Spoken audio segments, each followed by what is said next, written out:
Hey guys, Terry here with Micronics Training, and what I want to do is I wanted to shoot a short video dealing with Cisco's VIRL product.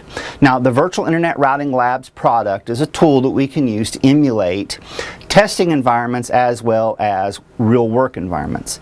Now, it does have a version of virtual NXOS, something that Cisco has for a long time called Titanium. And for the last few weeks, I've been having a number of discussions on my Facebook page and on my blog where we have been bantering back and forth as to whether or not VIRL is useful for studies when it comes to the data center tracks, whether it's CCNA, CCNP, or CCIE. Now, from a 30,000 foot view, I have to tell you that VIRL doesn't do everything. For instance, currently it doesn't do virtual port channels, and that is kind of problematic. However, if you can use VIRL to knock out topics like Fabricpath, OTV, and a number of other things as they apply to switching and security and layer 3 technologies, it's going to reduce the amount of time that you would need to spend renting gear, thus another expense out of your pocket, in order to be able to prepare for any of these exams. I also feel personally that Cisco is very, very close to releasing a version of the virtual NXOS that's going to run in VIRL that will allow us to be able to do the virtual port channels. May only be configuration early on, but things are progressing.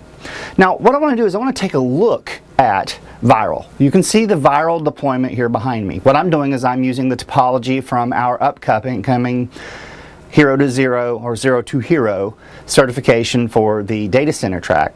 And this is going to give me ample equipment to be able to illustrate at least one point, and that point is that we can use VIRL to study Fabricpath. Now, what I intend to do here is I'm going to build this topology out. Typically, I try to have my topologies built out, thus minimizing the amount of time I need to spend in my demos. But because of the nature of the discussion that's been going on, I thought that it would be best if we just started from scratch. Now, that's going to include spinning up our devices.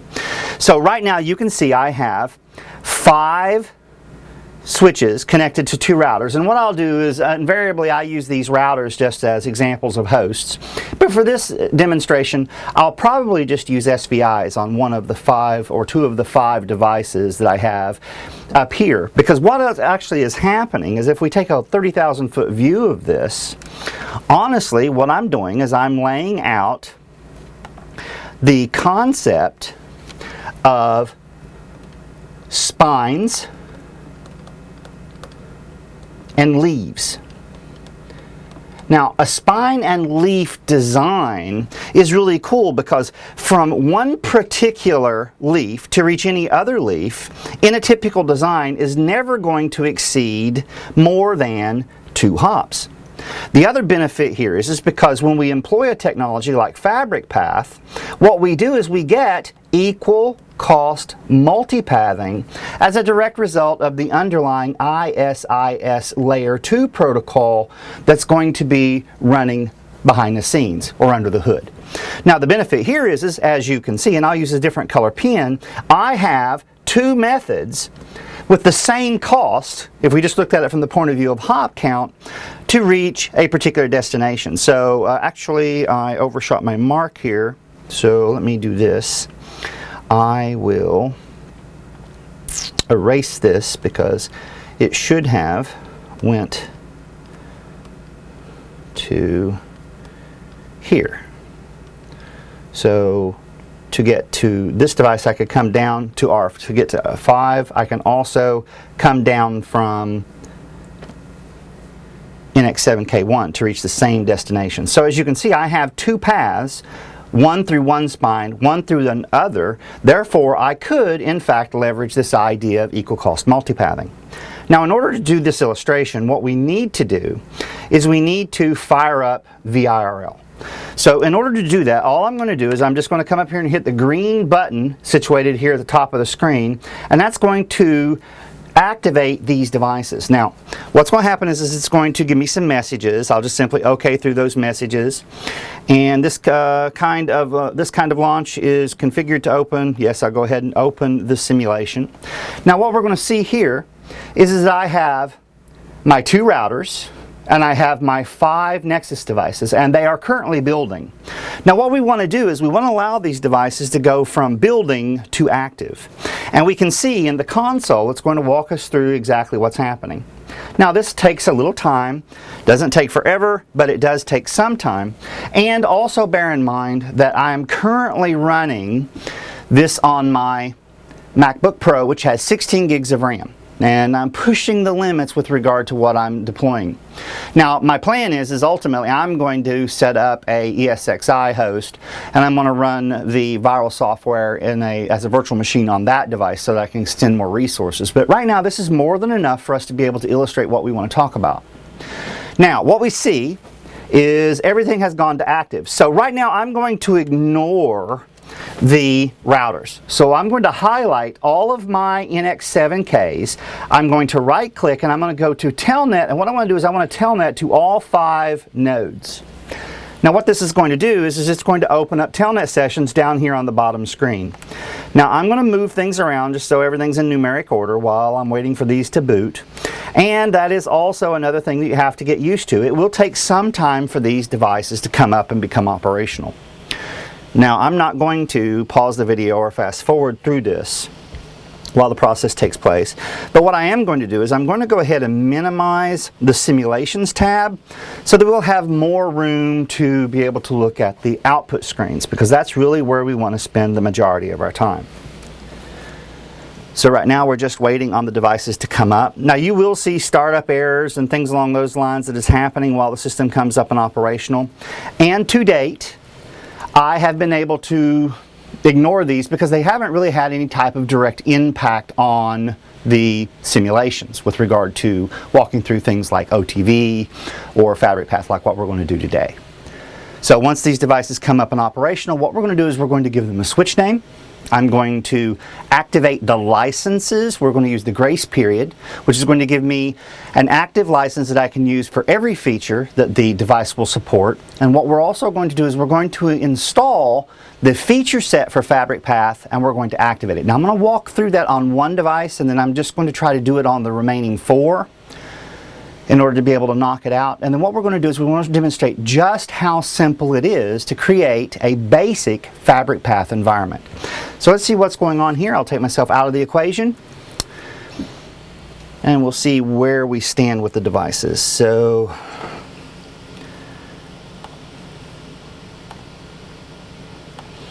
still waiting.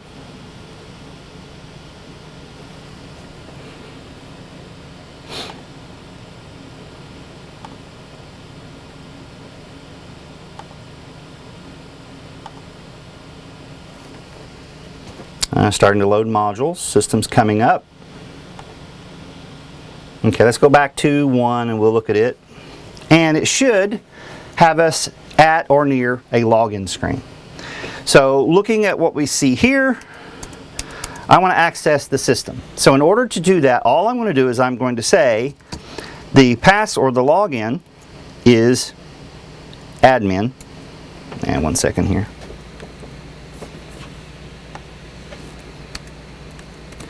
Admin. Probably should have let it get a little bit more stable first. As you can see, it's bringing up modules. So I'll just go ahead and error out here. Let's see what we've got here.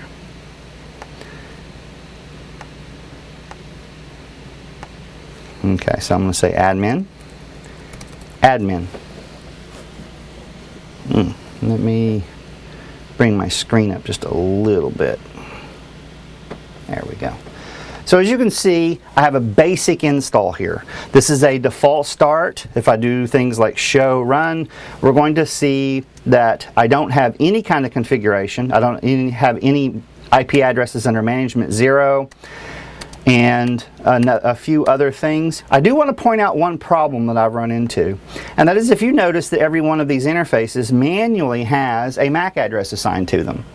Now what I ordinarily do is I just come into the system and I will say config T. First thing I do is I'm going to give the switch name, or you could use the host name command. This is going to be NX7K-1. And I say interface E2/1 to 48. That's going to be the second module in the chassis. I'm going to say no MAC address. no MAC dash address, excuse me. Now, let's see here, exit. So with that done, like I said, there are a few things that I want to walk through here. First, the fact that if I come up and say show features, or show feature, I'm going to get a list of features, because remember, the Nexus device uses conditional services, and what we're going to find here is that it's an entire list of all the capabilities in the system, but what you're going to see is the majority of them are disabled. Oddly enough, you're also going to notice that things like Fabricpath aren't even in the list. And that's because at the time that the Nexus operating system boots, it does not load the code for Fabricpath, because that is considered to be part of a feature set. So if I come in and say show feature dash set, what we're going to see here is a number of features, Fabricpath being one of them, FEX MPLS being another. We'll talk about Fabric in the actual course of the class, but notice it says that they are all uninstalled. So what I want to be able to do is enable this process. Now the issue here is if I come up and show my license, we're going to see I don't have any show license usage. We're going to see here I have nothing unused and I have no license counts enabled. So if I were to come in here and say install, and I want to install that feature set that was previously uninstalled of Fabricpath, and I hit enter, what it's going to do is it's going to bark at me. It's going to tell me that I do not have the license enabled to be able to support this feature. Now it's going to also tell me that something called the grace period is disabled. Now, the grace period is a way that I can experiment with licensing on the Nexus for upwards of 120 days. And all I would do is say license, grace dash period, and hit enter. And what that's going to do is that's going to activate that grace period license. So let's go through here and say show license usage, nothing in use. Well, let's try that install command. So let's try install feature set Fabricpath. And what you're going to see is it installed. So let's go through here, and it's going to tell me here it mounted the license. It says there's no license present. So what I'm going to do is I'm going to have the 120-day grace period license enabled, which is going to give me the enhanced layer 2 package. So again, now we see the enhanced layer 2 package. Excuse me, didn't mean to do that. The enhanced layer 2 package is now active, and there's its grace period. Now, the point is if I come up and say show feature set and hit enter, we see that the feature set is installed for Fabricpath. Now, I should be able to use Fabricpath commands now. So I got Fabricpath, let's see, I can't enter a switch ID. Can I use a show command? So show Fabricpath, let's take a look and see the route. It says services not enabled. So it's now in the command sequence, but the actual services are not enabled. So the next step from installing the feature set is now what I need to do is enable the feature set. As we saw up here, it just simply said that it was installed. So all I'll do is I'll just backspace past the install, hit features-set Fabricpath, and that's going to turn it on. Now the moment I do that, show feature-set, what we're going to see now is it's telling me that it's enabled. So I just want you guys to be aware of the fact that this is a two-step process in order to get things up and running when it comes to Fabricpath. It's also the same when it comes to MPLS and FEX, but just from a 30,000 foot view, just understand that it's a two-step process. First, install the feature set, then we need to be able to enable or activate the feature set. Now that that's done, what I'm going to do is I'm going to repeat these command sequences on the remaining 4 Nexus devices in our infrastructure. And I'll try to walk through that very quickly. So first of all, on Nexus 7K2, let's say admin, configure, and I'm going to say, this time I'll just use the hostname command, NX7K2, and what we're going to do is say license grace period, install feature set Fabricpath, feature dash set Fabricpath. We are going to turn it on. Show feature set just to verify that it's up and running, and we now see that it is installed. Alright, moving over to the next device. Admin, configure, switch name NX7K-3,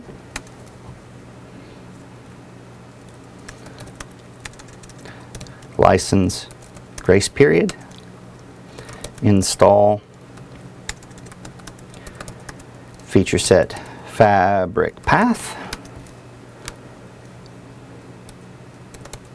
feature dash set Fabricpath to enable it.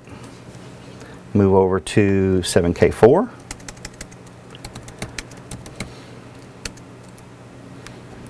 Config T or configure. Switch name NX7K-4. License grace period. Install feature set Fabricpath. Feature set Fabricpath. And lastly, we'll do NX7K5.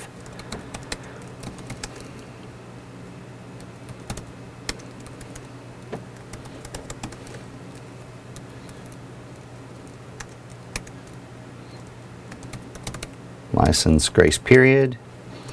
Install feature dash set Fabricpath.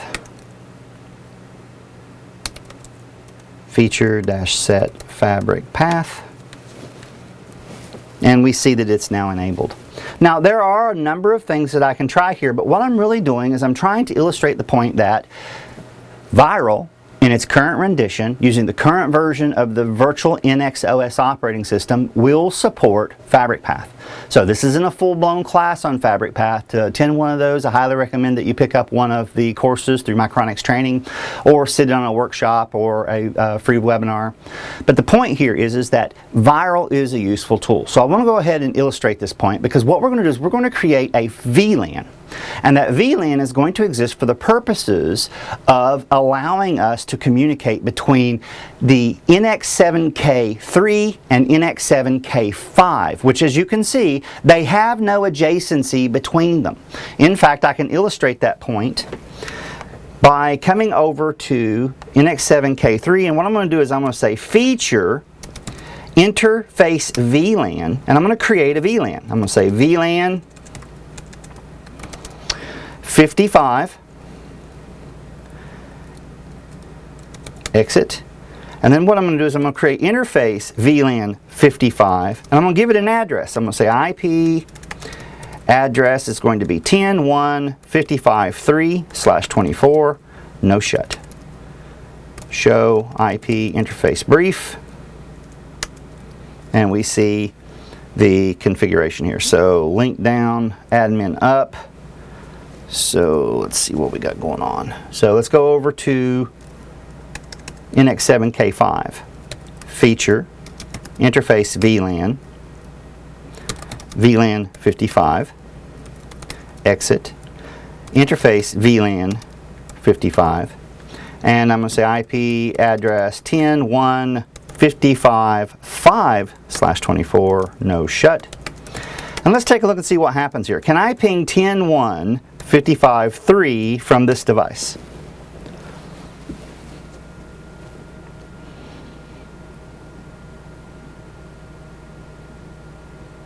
Now it should come as no surprise that I can't, because right now if I come up and say show spanning tree for VLAN 55, I'm going to see that spanning tree for that VLAN does not exist. Now show interface or show VLAN brief, what we see here is I have 55. 55 is active, but it's not active on any interfaces. Now, I'm not going to let that disturb me right now because I'm not going to be using regular layer 2 technology. We're going to be using this data center Ethernet concept that we call Fabricpath, what the rest of the world calls TRIL, transparent interconnection of lots of links. Now, Fabricpath is Cisco's proprietary version of TRIL, and that's what we have to work with, and that's what's going to be supported here. But the question now is how do we support it? Well, I need to tell the devices that are going to be in this configuration, this Fabricpath topology that I'm building, I need to tell them that this VLAN 55 is going to be sent across the Fabricpath cloud, which we haven't built yet. So let's look at first the idea of creating the cloud, and then what we'll do is we'll use some show commands to just demonstrate the fact that the adjacencies that we expect are going to be taking place. Because what will end up happening is our leaf switches, which is going to be NX7K3, 4, and 5, should form adjacencies with our spine switches, NX7K1 and 7K2, and they're going to do that using that ISIS layer 2 protocol that we were talking about. So the way we're going to do that is first of all, I'm going to start with the 7K1s. So I'm going to start with 1 and 2, the spines. I'm going to say interface E2/, well, let me illustrate what ones we have here. So show module. We're going to see that I currently have one supervisor module, which is the default configuration in VIRL, and I have 3 I/O modules. They are F2 48 port cards. So these are all F2 modules, which means they're going to support Fabricpath, they're going to support limited routing capability, and they're going to be very handy for us to do different types of demonstrations. So right now, the way that I'm going to set this up is I'm going to, I know based on my drawing that NX7K1's interface 2.1, 2.2, and 2.3 are connected to the leaves. So what I'm going to say here is interface E2123, and I'm going to say switch port mode Fabricpath. Now, a lot of people freak out because what this is coming up and it's telling me, saying error, it's not allowed. Well, Fabricpath is a layer 2 technology. As a layer 2 technology, Fabricpath needs a layer 2 enabled device. So when we look at show interface status, and I look at these interfaces, please note that they are in routed mode. So I need these to be layer 2 components. So where? Just to illustrate, I'm under these interfaces. So what I'm going to do is I'm going to say switch port. Now switch port mode Fabricpath will work.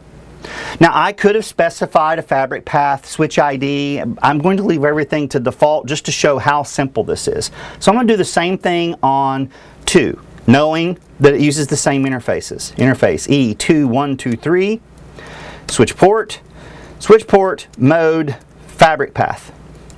No shut. Did I no shut those interfaces? No, I didn't. No shut.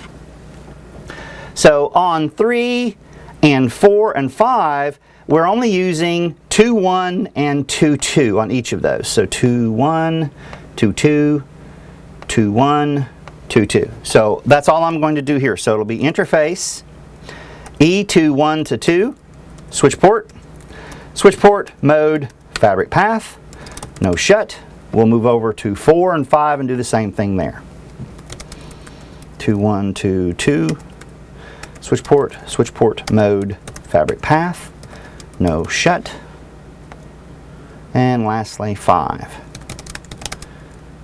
2.1 to 2, switch port mode Fabricpath, no shut. Now some pretty miraculous things just happened in the background when we did this. What I want to do now is I'm going to go back to the NX7K1 console and I want to do some show commands. I'm going to say, first of all, show, and the syntax that I'm going to use is Fabricpath, and we're going to see that I have a number of different components here. The one that I want to focus on specifically is going to be this idea of Fabricpath ISIS. What I want to see here is to whom have I formed neighbor relationships with? So I can say Fabricpath ISIS, and I can execute the adjacency command, which is going to tell me who I have neighbor relationships with. As you can see, I have neighbor relationships. Oh, actually, I'm looking at the database. Adjacency. hit the wrong button. There we go. I have an adjacency with 7K3, 7K4, and 7K5. So if we look at this from 1, I'm adjacent to 3, to 4, to 5. And you can see I have no other visible interconnections in this topology. Now, the case in point here is the fact that we also need to return to R3. In this instance, I'm going to type show Fabricpath ISIS adjacency, and you're going to see that I have only 2 adjacencies. I'm paired with the spine 7K1 and 7K2, and I don't see any of the other devices. Now, the point is we created that VLAN. So show VLAN, what we're going to see here is notice that this VLAN 55 is denoted as a classical Ethernet VLAN. Classical Ethernet VLAN is a normal, typical, traditional VLAN configuration. So classical Ethernet. Now what I want to do is I want to change that. I'm going to say config T. I'm going to say VLAN 55. And I'm going to say I want to change that VLAN's mode from classical Ethernet to Fabricpath. So the moment that I do that, what I'm saying is I want that VLAN to traverse this Fabricpath infrastructure that we just built using that ISIS infrastructure. Now, what I need to do is I'm going to need to do this on every one of these interfaces. But first, what I'm going to do is I'm going to go to 4 and 5 and do the configurations here. So I'm going to say config T. I'm going to say VLAN 55. I'm going to say mode, Fabricpath, exit, show IP interface brief. So I've got 55, up. Let's go to 3, show IP interface brief. I have 55, up. So ping 10.1, 55, and it should be 5, and it is. And notice it's telling me that the host is unreachable. Well, it's still a layer 2 technology, and all I did was create this VLAN as a Fabricpath VLAN on 7K3 and 7K5. I need, at the very minimum, to create that VLAN and set it up as a Fabricpath VLAN on 7K1 and 7K2. So let's do that. So up here, I'm going to config T. I'm going to say VLAN 55 mode Fabricpath exit on 2 VLAN 55 mode Fabricpath exit. I'll go ahead and create it on 4 also. VLAN 55 mode Fabricpath exit. Now, returning here, let's go back up to 1, end, show VLAN. Now we see 55 is now expressed as a Fabricpath VLAN. Now, what I'm going to do is I'm going to go over to NX7K3, and I'm going to repeat my ping, 10.1, 55, 5. And let's see what happens. Notice now I have reachability. Now, the interesting thing is that if I come up here and do, say, trace route. Actually, I can't. 10.1, it'll be transparent. I apologize. I keep thinking of routing because it's ISIS, but it's ISIS for layer 2 communications. So the other thing that I may do here is let's go ahead and do this. Config T, say interface VLAN, and let's create a new VLAN. Let's say VLAN 99, IP address 10.199.3/24, no shut. I'll say VLAN 99, exit. Let's go over and take a look at NX7K5. VLAN 99, interface VLAN 99, IP address 10.199.5/24, no shut, show IP interface brief. And I'm going to go ahead and create VLAN 99 on the spines.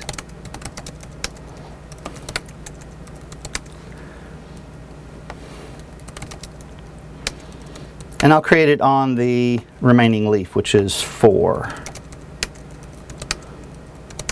Alright, so with that being said, show interface, excuse me, I need to be on 3. Show interface VLAN 99, or show interface, show IP interface brief. We'll just look at all of them.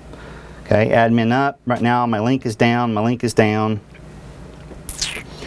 And on 5, show interface VLAN, show IP interface brief. Admin up. My link's down because it's not running on any kind of interface. But the point is, show interface trunk.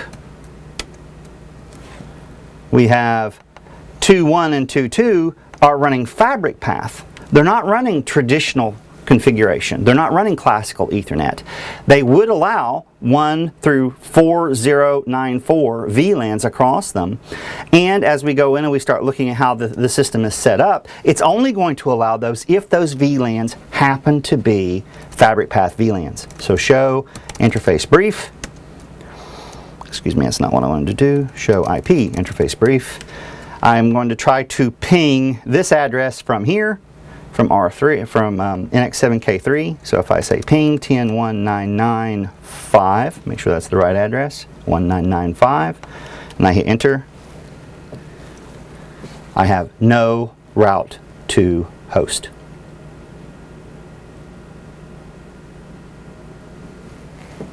And the last one will time out. Now if I went in and I changed this VLAN, so VLAN 99, I said it was mode Fabricpath. Go to the spines, VLAN 99, mode Fabricpath.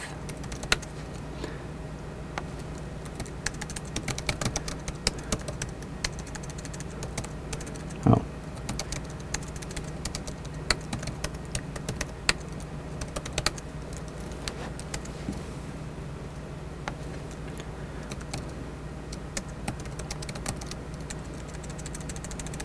Cart before the horse there.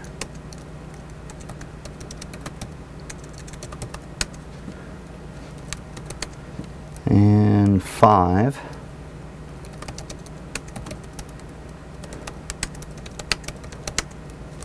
So it should be everyone.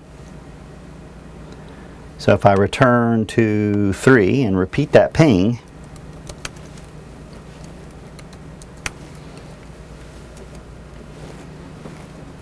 it should go through, which you can see it did. So I lost the first one to the ARP request for resolution. The second sequence, 1 second here, now all of them are working and operational. So this just illustrates the point that VIRL is a useful tool when it comes to studying Fabricpath.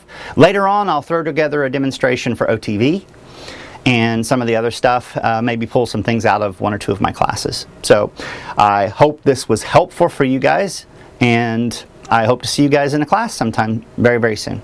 Till then, have a fantastic day and keep learning.